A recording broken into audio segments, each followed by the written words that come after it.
पर एकाग्रता करके धारणा को भी बनाने के लिए प्रयत्न कर रहे हैं। जैसे कि साधकों से पिछली कक्षा में प्रश्न किया गया था, उसके अनुसार बहुत से साधक अभी धारणा केंद्र पर धारणा बना पाने में सक्षम नहीं हो रहे हैं।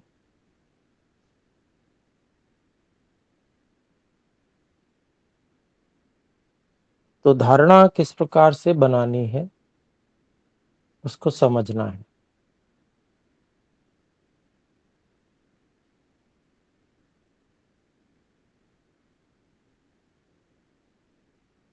ये शरीर हमारे वश में है। इसके प्रत्येक अंग प्रत्यंग को हम इसके अंदर स्थित रहते हुए अनुभव कर सकते हैं।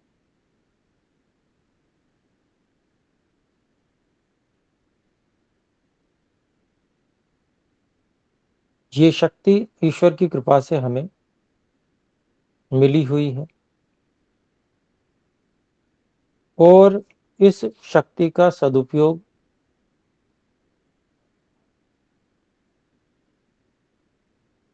ध्यान करने के लिए, साधना में उन्नति के लिए, एकाग्रता प्राप्त करने के लिए हम कर सकते हैं।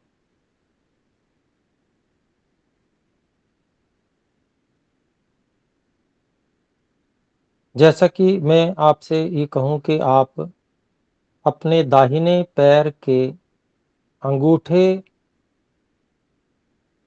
पर ध्यान केंद्रित करें। उसको थोड़ा सा हिलाएं, अंगूठे को, दाहिने पैर का अंगूठा। तो सभी ये कर पा रहे होंगे। जो भी स्वस्थ हैं, जिनका शरीर सक्रिय है,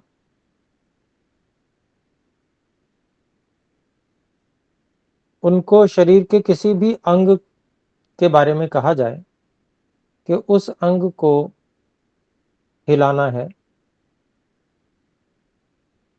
वहां पर ध्यान केंद्रित करना है, तो कर सकते हैं।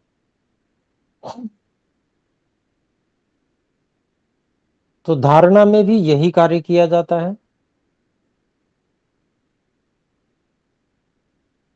वहां धारणा में बस इतना अंतर है कि हम जहां पर ध्यान केंद्रित कर रहे होते हैं उस अंग को हिलाते नहीं है।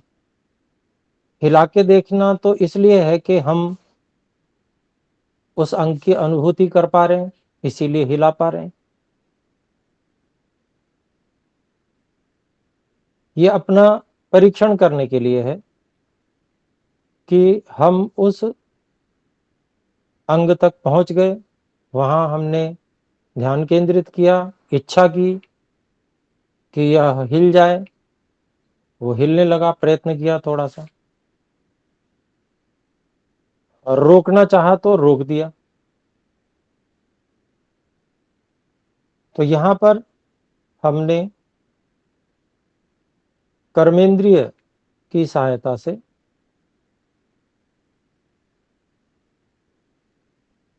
अनुभव में वृद्धि की, पुष्टि परीक्षण किया।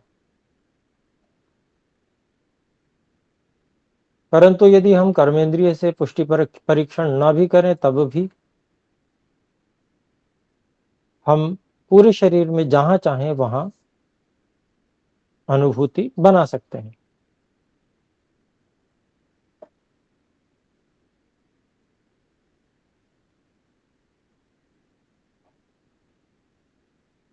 अब हमने जो धारणा केंद्र तय किए हैं,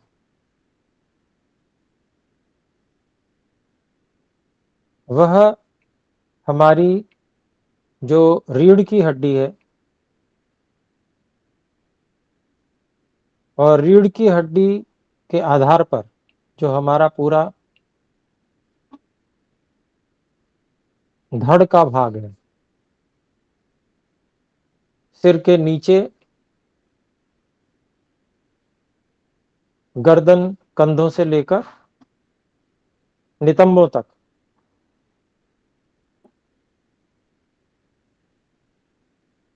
ये पूरा रीढ़ से हमारे संबद्ध है, जुड़ा हुआ है।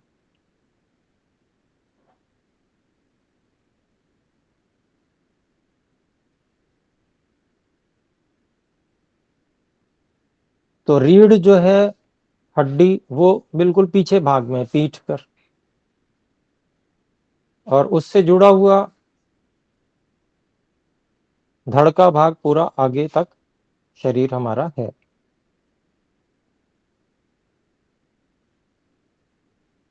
अब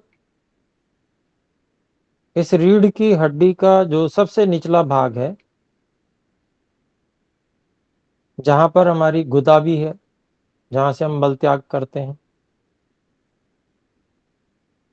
वो स्थान,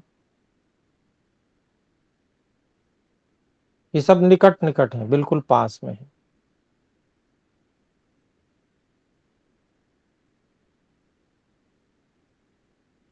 हम जो मूलेंद्रिय अर्थात जहां से मल त्याग करते हैं,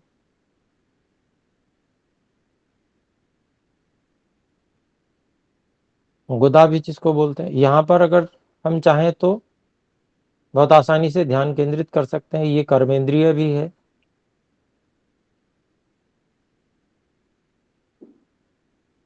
तो इसको हम अंदर सिकोड़ना और फैलाना, ये कार्य भी कर सकते हैं, क्योंकि ये कर्मेंद्रिय है। तो ये पुष्टि परीक्षण भी हो जाएगा कि हम वहां पर केंद्रित हैं।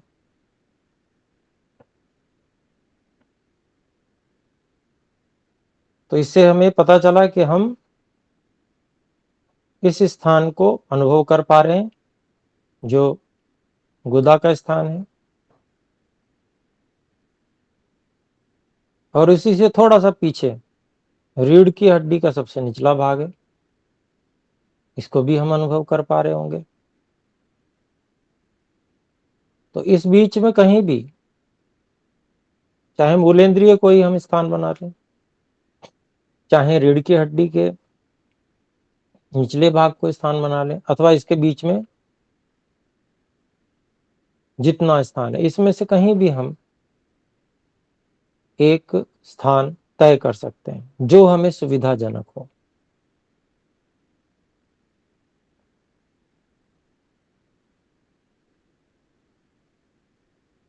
यही हमारा भूह प्राण केंद्र हो गया,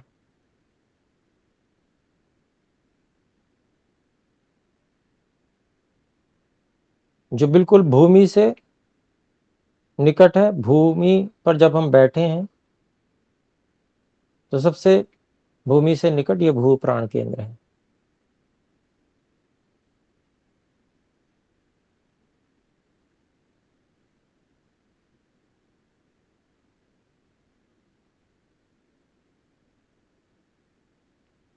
तो यहां पर हम अनुभूति कर पा रहे हैं, यहां पर हम स्पर्श की अनुभूति कर सकते हैं,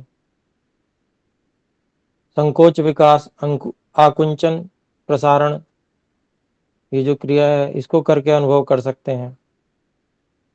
अथवा यहाँ पर नस नाड़ियां हैं, वहां पर नस नाड़ियों में जब रक्त का प्रवाह होता है तो स्पंदन का अनुभव कर सकते हैं। कोई स्पंदन हो सकता है वहां पे, धड़कन जिसे कहते हैं।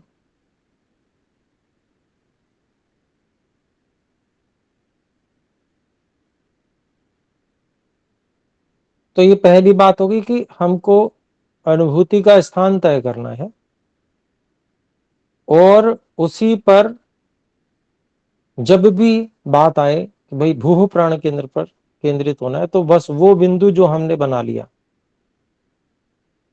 उस पर केंद्रित हो जाना है। वो हमें तय करना है, अपना बिंदु स्वयं तय करना है। ये भूह प्राण केंद्र हो गया। अब कोई भी धारणा केंद्र, उस पर हम एकाग्र होने का प्रयास करेंगे, तो हम एकाग्र क्यों हों?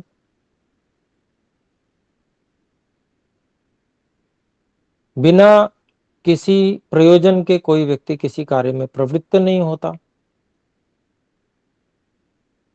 तो क्योंकि इस कक्षा को लेने वाले आचार्य जी कह रहे हैं, इसलिए हम वहां पर एकाग्र होंगे।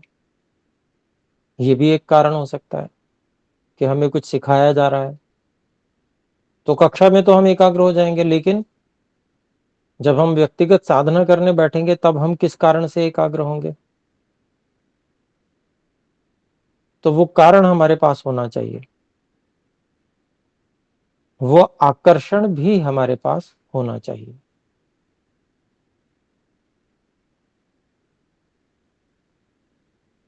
तो ध्यान कराते समय उस आकर्षण के विषय में कुछ कुछ बताने का प्रयास किया जाता है कि ये प्राण केंद्र, अगर हम यहाँ केंद्रित होते हैं, यहाँ हम एकाग्र होते हैं, तो इसके आसपास का जितना भी क्षेत्र है,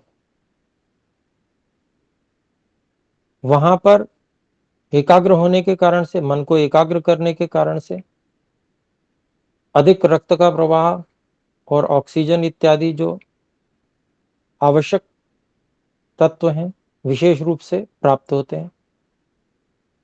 स्थान अधिक शुद्ध होता है, जब ऑक्सीजन जाएगी तो वहां से जो अशुद्धि है उसको भी दूर करेगी, लेके जाएगी। साथ में धातुओं की पुष्टि होगी,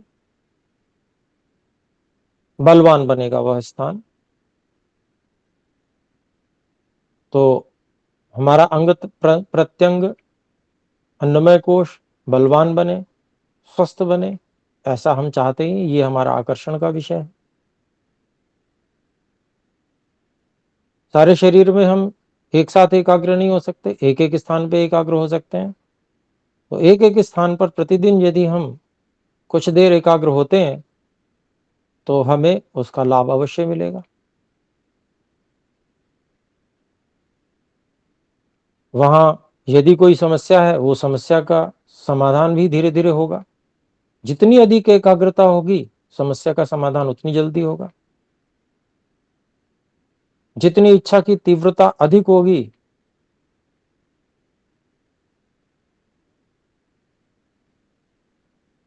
एकाग्रता अधिक होगी, मन और भाव पवित्र होंगे, उतना ही अधिक लाभ मिलेगा। तो ये आकर्षण का विषय है कि हम इस अन्नमय कोश से अधिकतम उपयोग लेना चाहते हैं, ये हमारा साथ देता रहे, कार्यों को करने में ये बाधा उत्पन्न न करे। हम इस अन्नमय कोश से चाहते हैं, और एकाग्रता करने से वो सिद्ध होगा। तो ये हमारे लिए एक विशेष आकर्षण का विषय है। ये सामान्य आकर्षण है, जिस स्तर पे हम लोग साधना कर रहे हैं उसके लिए ये आकर्षण है। और भावी आकर्षण बहुत सारे विशेष हैं, जो एकाग्रता की विशेष सिद्धि होने पर मन की शक्तियां इत्यादि, प्राण की शक्ति विशेष हमें प्राप्त होगी। स्थान का बल तो बढ़ेगा ही, अन्नमय कोश का बल तो बढ़ेगा ही, परंतु प्राण की विशेष शक्तियां भी प्राप्त होंगी, फिर आगे मन की शक्तियां विशेष प्राप्त होंगी। ये सब आकर्षण के विषय हैं। इसलिए साधना हमें करनी है और सामान्य स्थिति से ऊपर उठना है। सामान्य व्यक्ति क्या कर रहा है? सामान्य व्यक्ति सामान्य रूप से अपना सांस ले रहा है, पानी पी रहा है, भोजन कर रहा है, इंद्रियों के भोगों को भोग रहा है। और उसी में अपनी पूर्णता समझ के, और फिर जब शरीर जीने योग्य नहीं रहता है, रोग आदि से मर जाता है, समाप्त हो जाता है, उसको कोई विशेष शक्तियां, कुछ विशेष अनुभूतियां, आंतरिक आध्यात्मिक शक्तियां, आध्यात्मिक गुणों का विकास वो प्राप्त नहीं होता है। उनको प्राप्त करके वो आनंदित नहीं होता है। सामान्य व्यक्ति अंदर की ओर देखता ही नहीं है। लेकिन हम साधक हैं और हम अंदर की ओर देखते भी हैं, हमारी उस ओर प्रवृत्ति भी है, तो उस प्रवृत्ति होने से हमको अधिकतम लाभ उठाना है, हमें अधिकतम आनंदित होना है। तो उसके लिए हमें साधना करनी है, उसके लिए हमें धारणा बनानी है। धारणा बनानी है तो धारणा पे कुछ समय निरंतर एकाग्र रहना है। तो इस प्रकार से हम जो साधना से भिन्न समय है उसमें विचार कर सकते हैं, करना चाहिए। यदि हम इस प्रकार का विचार नहीं करते हैं, उस ओर आकर्षण को नहीं बढ़ाते हैं विचार करके, तो हम साधना के समय एकाग्र नहीं हो पाएंगे। हाँ, बस कि हमें हमने वो समय बांध रखा है, तो जिसको कहते हैं कि निपटाना, निपटारा कर देंगे, चलो जल्दी से निपटा लो। उस समय उसको दे रखा है तो ये भी जरूरी है, चलो जल्दी से निपट जाए, फिर दूसरे काम में लगेंगे। उससे विशेष लाभ प्राप्त करने के लिए न तो प्रयास करेंगे, ना ही हमें ये अनुभूति होगी कि हम साधना से कुछ विशेष प्राप्त कर सकते हैं। तो यह जो विचार है उसके उससे लाभ प्राप्त करने का, ये हमारा समय समय पे अपने भिन्न साधना से भिन्न समय में भी मस्तिष्क में रखना चाहिए। वास्तव में जो विचार है वो मुख्य रहता है, जिसको हम मुख्य मानते हैं, और वो अन्य सभी कार्यों में प्रधान रहता है। क्योंकि आंतरिक रूप से लाभ प्राप्त करने की वो उत्कंठा व्यक्ति के अंदर प्रायः नहीं होती है। केवल सुना है कुछ अच्छा हो जाएगा इसलिए, या एक कर्तव्य कर्म मान के कि भाई ये भी आवश्यक है, सब कहते हैं, अथवा नहीं करेंगे तो लोग क्या कहेंगे। तो इतने से जो है वह साधना में प्रवृत्ति बढ़िया से नहीं होती है, और जो साधना से विशेष आनंद और जो लाभ है वो प्राप्त नहीं होते हैं। तो इसके लिए अपने लोगों को ये विशेष विचार अलग समय में भी रखना, साधना को प्रमुख मानना, और साधना से जो ईश्वर प्राप्ति है उस लक्ष्य को प्रमुख मानने के लिए हमारे प्रयास होने चाहिए। तो धारणा से वो सब कुछ प्राप्त होने वाला है, धारणा उसका प्रथम बिंदु है। क्योंकि जो आंतरिक, जिसे कार्य कहते हैं, जो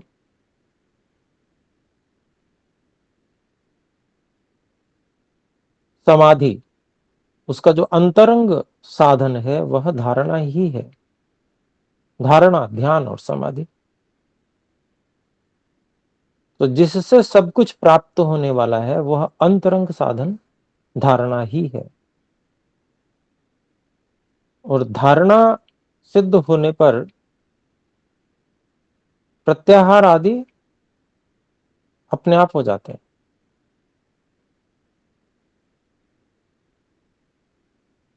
मन को हम कहीं एकाग्र कर लें, इंद्रियां अपने आप रुक जाएंगी।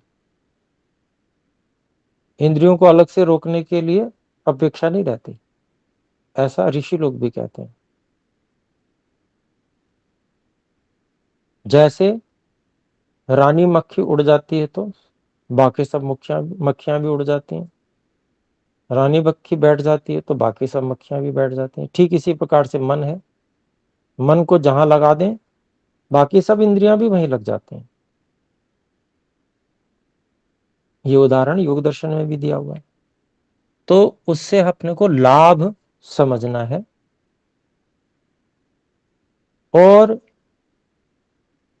धारणा का प्रकार, एक स्थान भूहु प्राण केंद्र हमारा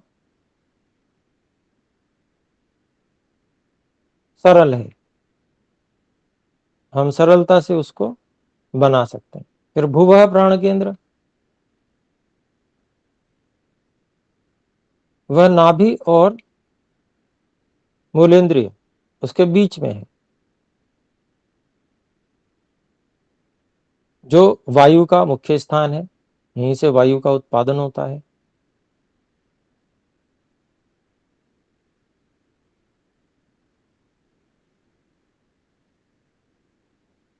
वायु यदि सम है तो अनुकूलता रहती है, विषम है तो प्रतिकूलता हो जाती है।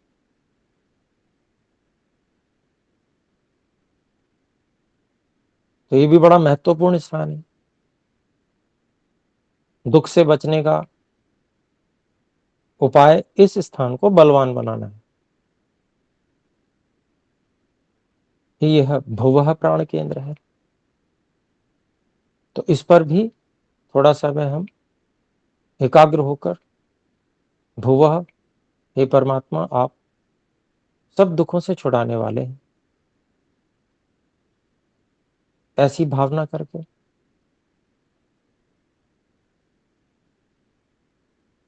और एकाग्र होते हैं। इसमें भी हमें निर्धारण करना है स्थान का।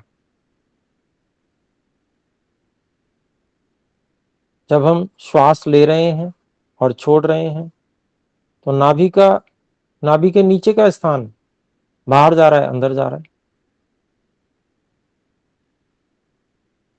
उसमें भी थोड़ी सी गति है। उससे हम इस स्थान को तय कर सकते हैं।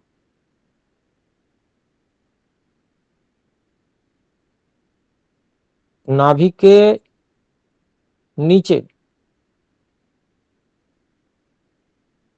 कहां तक श्वास छोड़ने पर पेट अंदर जाता है, कहां तक श्वास भरने पर पेट बाहर आता है, वो स्थान हम अनुभव कर सकते हैं। इसको हम भुवः प्राण केंद्र मान लें, अथवा रीढ़ की हड्डी में उसी के ठीक पीछे अनुभूति बनाएं। इस बीच कहीं भी हम अनुभूति बना सकते हैं, वही भुवः प्राण केंद्र है। एक स्थान बना लेंगे, उसको तय कर लेंगे, मेरे लिए ये स्थान है। बस जब भी भुवः प्राण केंद्र की बात आएगी बस यहीं पर अपना ध्यान चला जाएगा, वहीं पर एकाग्र हो जाएंगे।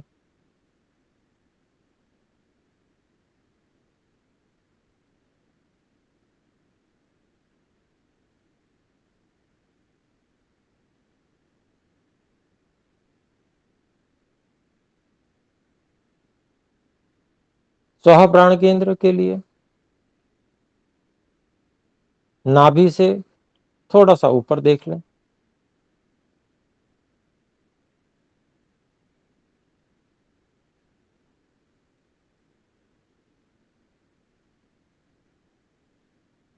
यह अग्नियों का स्थान है। जब हम श्वास ले रहे हैं, छोड़ रहे हैं, उस समय भी हमें नाभि के ऊपर का भाग भी अनुभव में आता है, आगे पीछे जाता हुआ।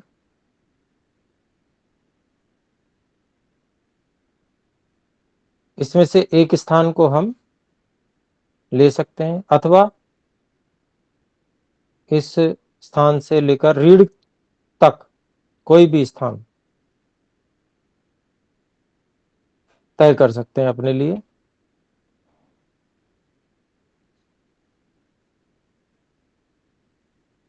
एक स्थान बनाना है, स्व प्राण केंद्र हो गया ये।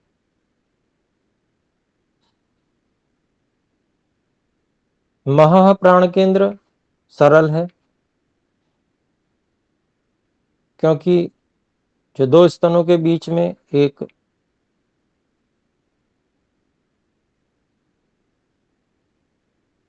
रिक्त स्थान है, थोड़ा खड्डा सा,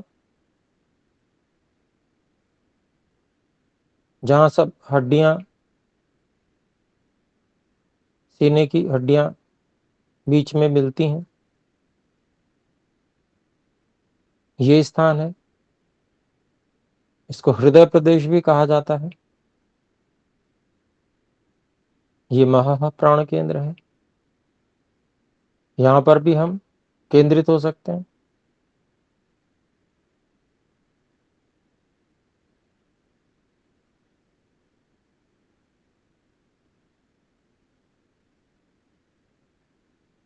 फिर जन प्राण केंद्र भी सरल है। कंठ है, तो कंठ में हम कुछ निगलते हैं। सामान्य रूप से भी हम कुछ भी नहीं हो तब भी हम निगलने की क्रिया तो कर ही सकते हैं। निगलते समय कंठ में जहां पर हमें निगलने का अनुभव होता है, उस स्थान को हम जन प्राण केंद्र मान सकते हैं, उसकी अनुभूति बना लें। अथवा पीछे गर्दन के स्थान पर, ये हमारे ऊपर निर्भर है कि हम कौन सा स्थान तय करेंगे, वही हमारा जन प्राण केंद्र हो जाएगा।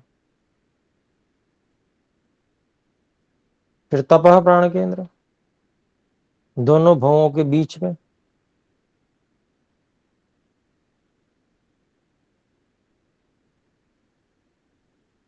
ये भी सरल है। इसमें हम सिर में अंदर की ओर भी कोई स्थान बना सकते हैं। त्वचा में स्पर्श सरल होता है अनुभव करना, तो ये सबसे सरल है कि हम दोनों भवों के बीच में ये स्थान अनुभव कर लें। ये तपह प्राण केंद्र है। ऐसे ही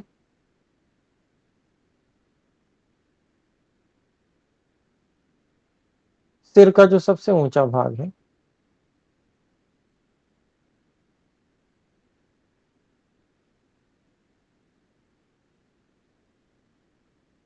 वहां हम अनुभव बना सकते हैं। यह हमारा सत्यम प्राण केंद्र है।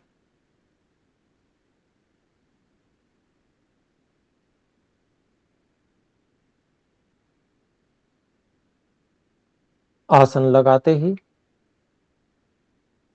कमर सीधी, रीढ़ की हड्डी को बिल्कुल एक सीध में रखकर, ना अधिक तनाव ना ही ढीलापन, एक एक प्राण केंद्र का हम निरीक्षण करते हैं।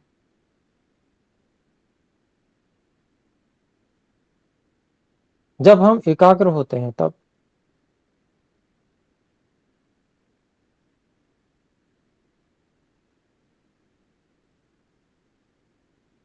सब कुछ भूलकर उसी स्थान पर आ जाना है।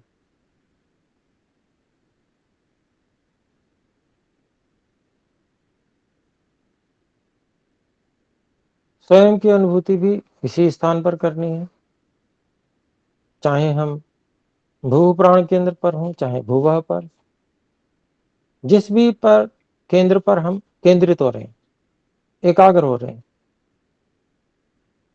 सब कुछ भूलकर, कुछ भी और उस समय ध्यान में नहीं आना चाहिए। केवल वो स्थान और उस पर स्वयं अपने होने की अनुभूति।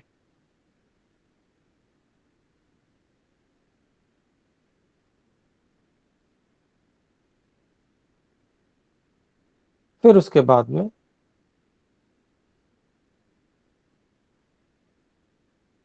ईश्वर को व्यापक मानना, समझना। हम जो विचार कर पा रहे हैं, एकाग्र हो पा रहे हैं, हे परमात्मा, आपकी सहायता इसमें है। आप मेरे अंदर विद्यमान रहते हुए हर तरह से मुझे सहायता कर रहे हैं। आपकी सहायता के बिना तो मैं कोई अनुभूति भी ठीक से नहीं कर सकता। तो निरंतर आपकी सहायता मुझे मिल रही है, और ये मिलने वाली सहायता हमें बड़ी सरलता से ईश्वर के प्रति कृतज्ञता और समर्पण करा देती है। ये अनुभूति नहीं रहती है, हमेशा नहीं रहती है। ईश्वर की कृपा है कि मैं अनुभव कर पा रहा हूं, अपना अनुभव कर पा रहा हूं। ईश्वर की सहायता है, साधन है ईश्वर का दिया हुआ।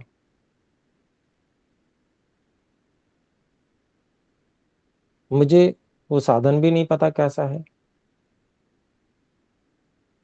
मुझे उस साधन का उपयोग करना भी नहीं आता, लेकिन फिर भी वो साधन मेरी सहायता कर रहा है ईश्वर की कृपा से। हे ईश्वर, आप जो प्रतिक्षण मेरी सहायता कर रहे हैं उसके लिए मैं आपका बार बार धन्यवाद करता हूँ, आपको बार बार नमन करता हूँ।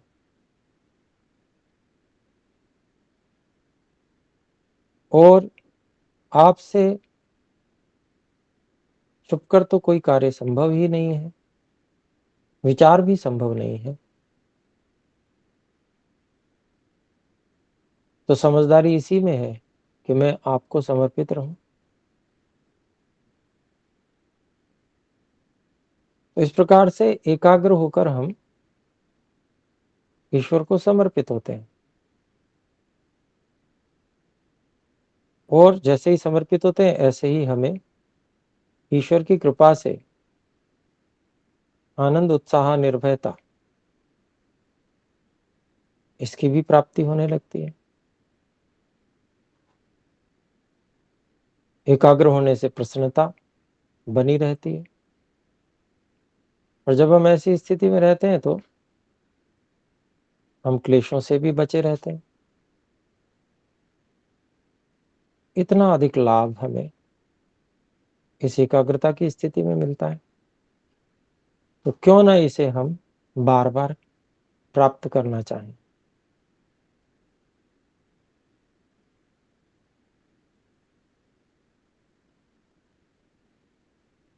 ये शांत प्रवाह जिसमें कोई विचलन नहीं है,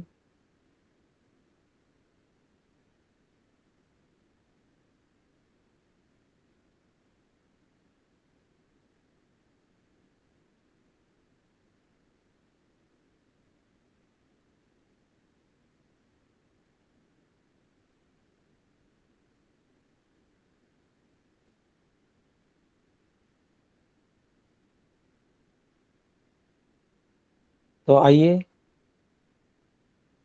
एक एक प्राण केंद्र पर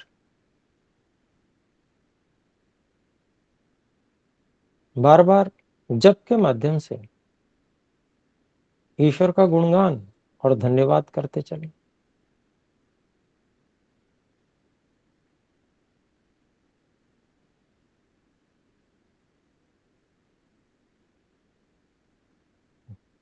ओम भूर्भुवः ओम भूर्भुवः ओम भूर्भुवः ओम भूर्भुवः। भू प्राण केंद्र पर एकाग्रता निरंतर, केवल मैं और मेरे प्रभु निरंतर मेरी सहायता कर रहे हैं। प्राणों के भी प्राण है, जीवन दाता है।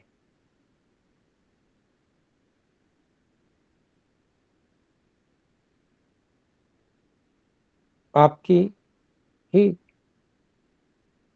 छत्र छाया में मैं हूं और मैं आपका शिष्य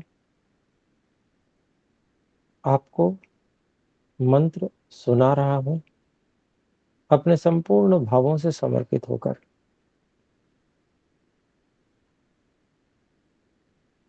ओम भूर्भुवः ओम भूर्भुवः ओम भूर्भुवः ओम भूर्भुवः ओम भूर्भुवः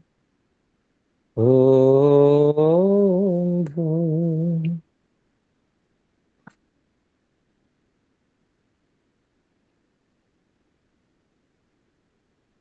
जब ईश्वर में अत्यंत प्रेम बढ़े,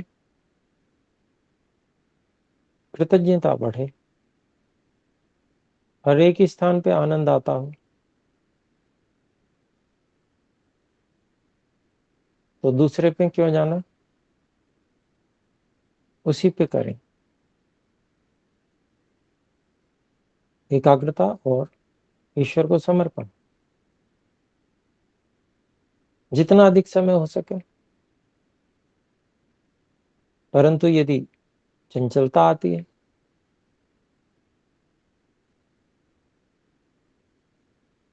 स्वभाव चंचलता का है,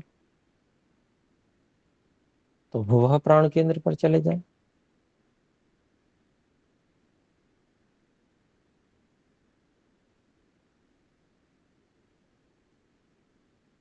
ओम भुवः ओम भुवः ओम भुवः ओम भुवः ओम भुवः।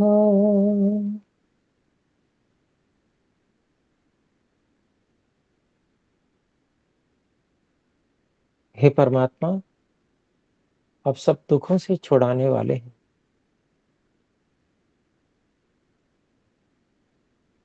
सब प्रकार की अनुकूलता आप ही मुझे प्रदान कर रहे हो। हे दयालु, मुझे सदा दुखों से बचाए रखिए। ओम भुवः ओम भुवः ओम भुवः।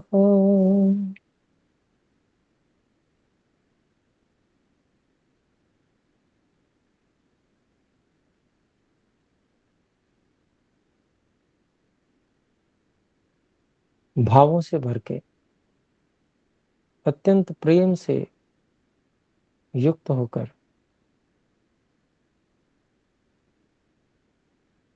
भुवः प्राण केंद्र पर परमात्मा की स्तुति, परमात्मा से प्रार्थना और परमात्मा की उपासना हम कर रहे हैं। परम सहायक, परम प्रभु, परम गुरु हमारे अंदर बाहर सब ओर रहते हुए सब प्रकार से मुझे आप ही धारण किए हैं। मैं आपके प्रति अत्यंत कृतज्ञ हूँ। आपको बारंबार नमन करता हूँ। हे परम गुरु, सभी क्रियाओं को आपको समर्पित करता हूँ।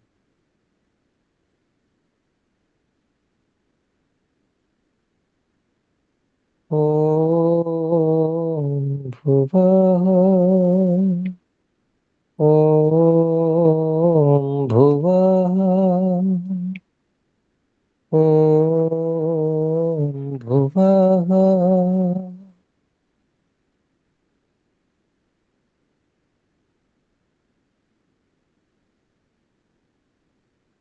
अब हम स्व प्राण केंद्र पर आ जाते हैं। हमें पता है हमने प्राण केंद्र कहाँ पर निर्धारित किया है। यही हमारा स्व प्राण केंद्र है। ओम स्वाहा ओम स्वाहा ओम स्वाहा ओम स्वाहा।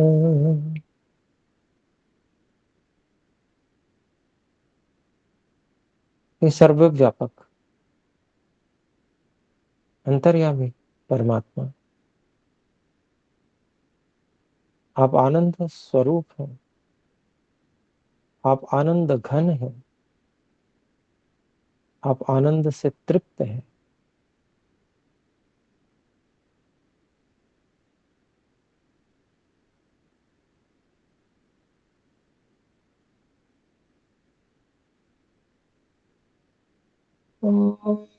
ओम स्वाहा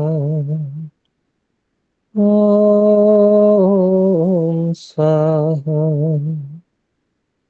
ओम स्वाहा ओम स्वाहा ओम स्वाहा।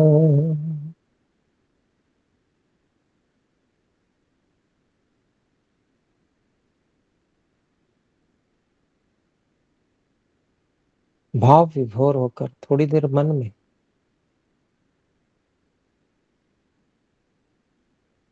जप करते हुए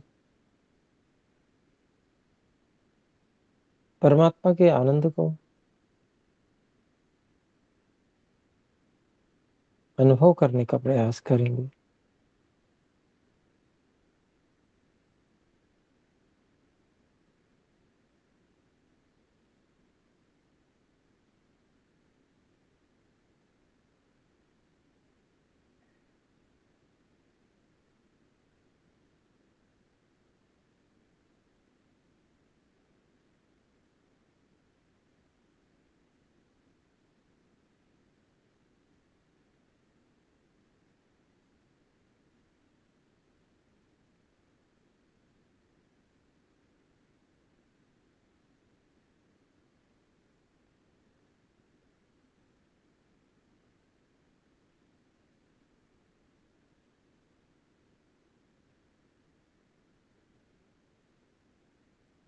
अब महाप्राण केंद्र पर, हृदय स्थान पर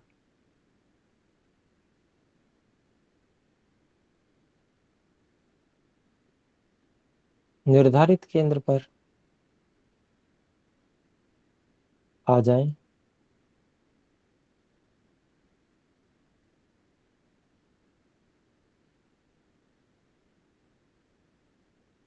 यहाँ पर हे परमात्मा, मुझ में सर्वत्र आप उपस्थित हैं। सबसे महान हैं आप।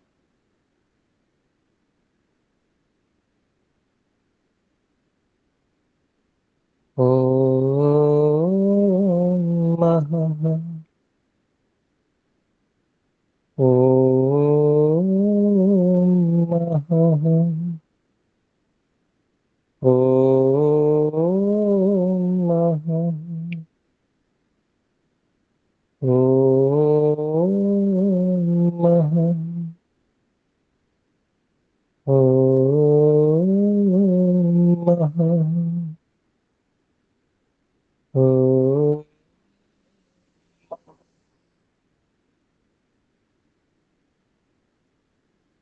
हे सर्वव्यापक, अंतर्यामी, सर्व सहायक प्रभु, जैसे मुझ पर आप निरंतर उपकार कर रहे हैं, ऐसे ही असंख्य प्राणियों पर आप प्रतिक्षण अपनी कृपा वृष्टि कर रहे हैं। आप महान हैं।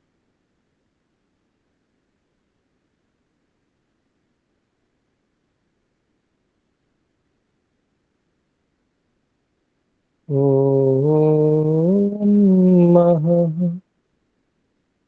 ओम मह ओम मह ओम मह।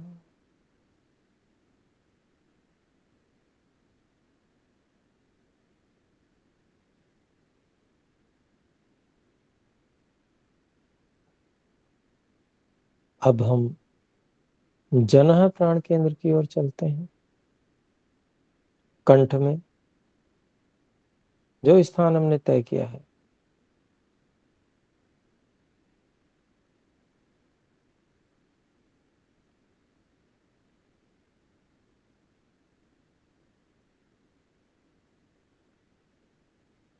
ओम जनः ओम जनः ओम जनः ओम जनः। हे सारे संसार को बनाने वाले परमात्मा,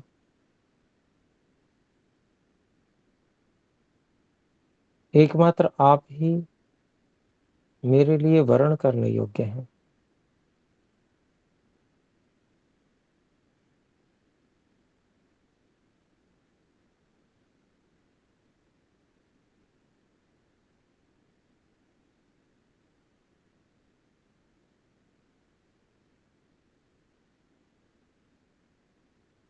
निरंतर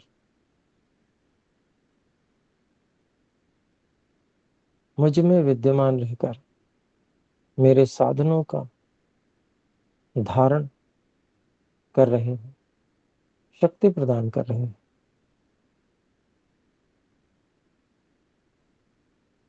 स्थूल साधनों का निरंतर निर्माण कर रहे हैं।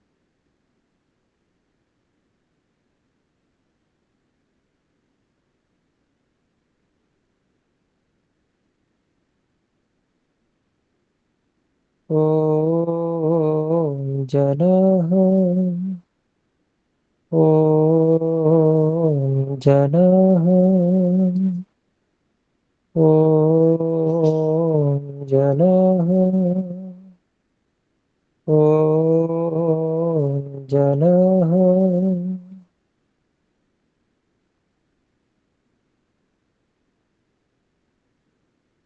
अब तपः प्राण केंद्र पर केंद्रित हो, भ्रू मध्य में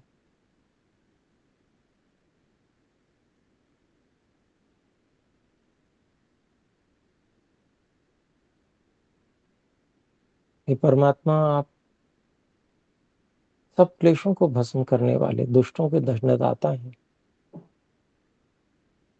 अनंत शक्तिमान, अनंत तेजस्वी। आपने मुझे धारण किया हुआ है, मेरे अंदर बाहर सब और आप उपस्थित हैं। ओम तपः ओम तपः ओम तपः ओम तपः ओम तपः ओम तपः ॐ तपः।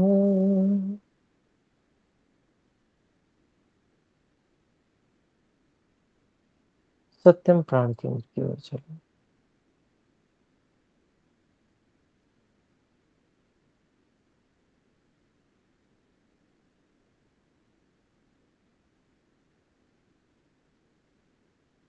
कपाल का सबसे ऊपरी भाग,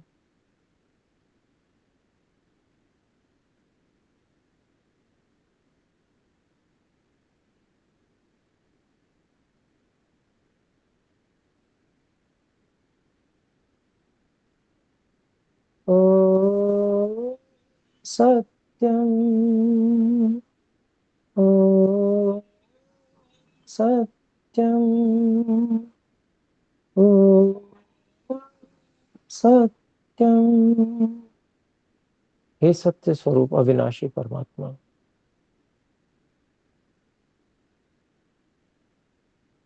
आप अनंत हैं।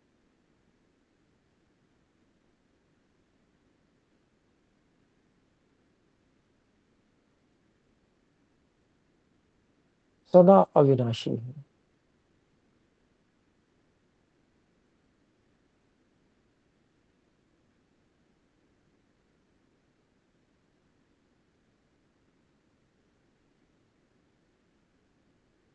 मुझ में व्यापक आप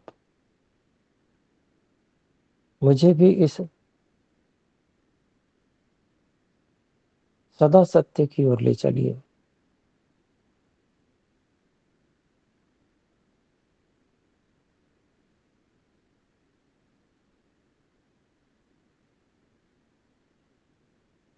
ओम सत्यम ओम सत्यम ओम सत्यम ओम सत्यम।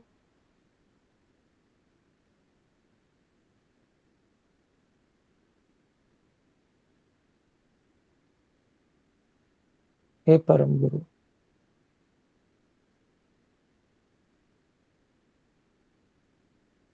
मेरी बुद्धि को सदा सत्य मार्ग में प्रेरित कीजिए।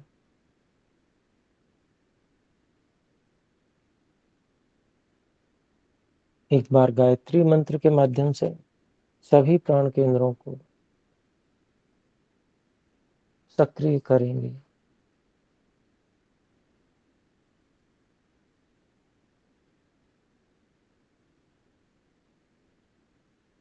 भूः पर भूः प्राण केंद्र, भुवः पर भुवः प्राण केंद्र, स्वः पर स्वः प्राण केंद्र, तत्सवितुः पर महः प्राण केंद्र, वरेण्यम पर जनः प्राण केंद्र, भर्गो देवस्य धीमहि पर तपः प्राण केंद्र, धियो यो नः प्रचोदयात् पर सत्यम प्राण केंद्र।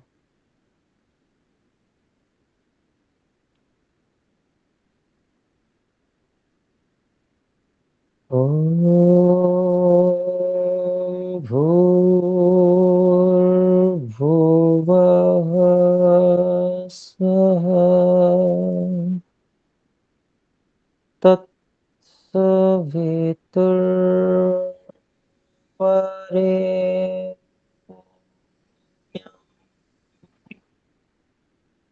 भर्गो देवस्य धीमहि धियो यो नः प्रचोदयात्।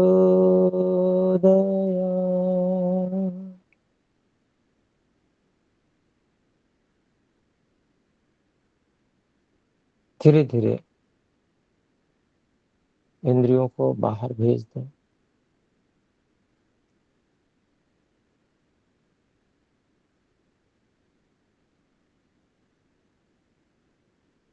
हाथों को कुछ हिलाएं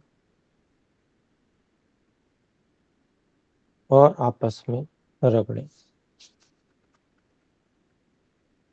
कुछ गर्म होने पर चेहरे पर, आंखों पर स्पर्श कराते हुए धीरे धीरे आंखें खोल लें।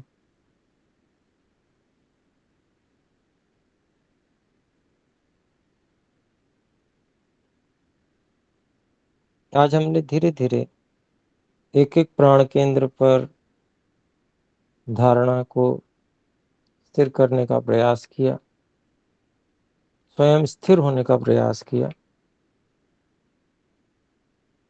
अभ्यास करते समय हम एक एक प्राण केंद्र पर एक दिन भी लगा सकते हैं।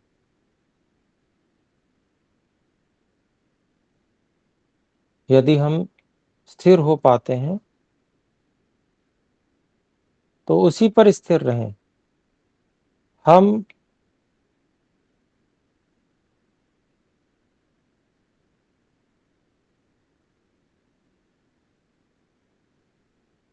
धारणा के उच्चतम शिखर तक पहुंचना चाहते हैं और उसके लिए हमें पहले कोई भी स्थान हो, शरीर में कोई भी स्थान, उस पे हम पूरी तरह से एकाग्र हो पाए। आत्मानुभूति और ईश्वर अनुभूति सहित ये कार्य हमें करना है। फिर उसके बाद में हम सूक्ष्मता पर ध्यान देंगे। तो पहले हमें सभी धारणा केंद्रों पर केंद्रित होना अच्छे से सीखना है। हम जब चाहें तब जिस प्राण केंद्र पर केंद्रित हो पाए, ऐसी योग्यता हमें बनानी है। और फिर गायत्री मंत्र के माध्यम से हम एक एक प्राण केंद्र पर धीमी गति से गायत्री मंत्र करके प्राण केंद्र पर बदल कर पहुंचेंगे। वहां पर आत्मानुभूति और ईश्वरानुभूति अर्थ सहित, भावना सहित बनाकर प्रार्थना करेंगे। फिर अगले प्राण केंद्र पर इस प्रकार से हमें अभ्यास करना है। तो आज विराम। आइए मिलकर एक बार ओम का उच्चारण करते हैं।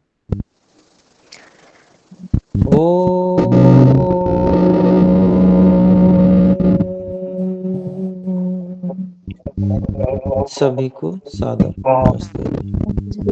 सभी को सादर नमस्ते। बहुत बहुत